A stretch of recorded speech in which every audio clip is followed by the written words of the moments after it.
హోషేయ గ్రంథము 11వ అధ్యాయము.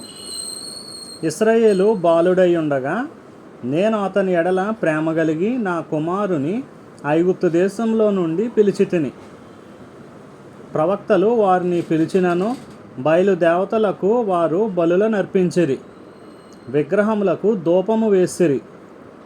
ఎఫ్రాయిమును చెయ్యి పట్టుకుని వానికి నడక నేర్పిన వాడను నేనే, వారిని కౌగిలించుకొనిన వాడను నేనే వారిని స్వస్థపరిచిన వాడనైనను ఆ సంగతి వారికి మనస్సున పట్టలేదు. ఒకడు మనుష్యులను తోడుకొని పోవునట్లుగా స్నేహబంధములతో నేను వారిని బంధించి ఆకర్షించి తిని. ఒకడు పశువుల మీదికి కాడిని తీసినట్లు నేను వారి కాడిని తీసి వారి ఎదుట భోజనము పెట్టి తిని. ఐగుప్తు దేశమునకు వారు మరలా దిగిపోరు గాని నన్ను విసర్జించినందున అష్షూరు రాజు వారి మీద ప్రభుత్వం చేయును. వారు చేయుచున్న యోచనలను బట్టి యుద్ధము వారి పట్టణములను ఆవరించును. అది వారి పట్టణపు గడియలు తీసి వారిని మృంగివేయును. నన్ను విసర్జించవలెనని నా జనులు తీర్మానము చేసుకొని ఉన్నారు. మహోన్నతుని తట్టు చూడవలెనని ప్రవక్తలు పిలిచినను చూచుటకు ఎవడును యత్నము చేయడు.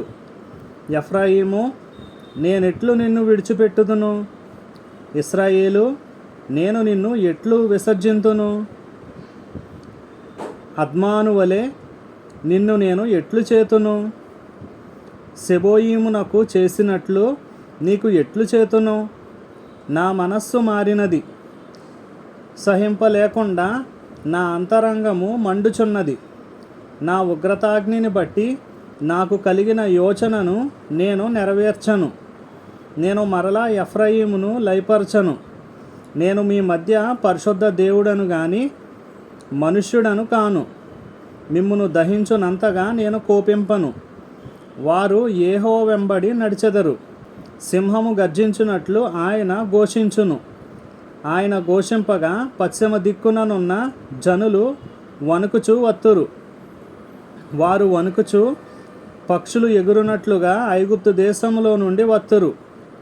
గొవ్వలు ఎగురునట్లుగా అష్షూరు దేశంలో నుండి ఎగిరి వత్తురు. నేను వారిని తమ నివాసములలో కాపురముంతును. ఇదే యెహోవా వాక్కు. ఎఫ్రాయిము వారు అబద్ధములతో నన్ను ఆవరించి ఉన్నారు.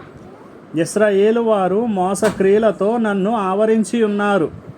యోధా వారు నిరాటంకముగా దేవుని మీద తిరుగుబాటు చేయుదురు.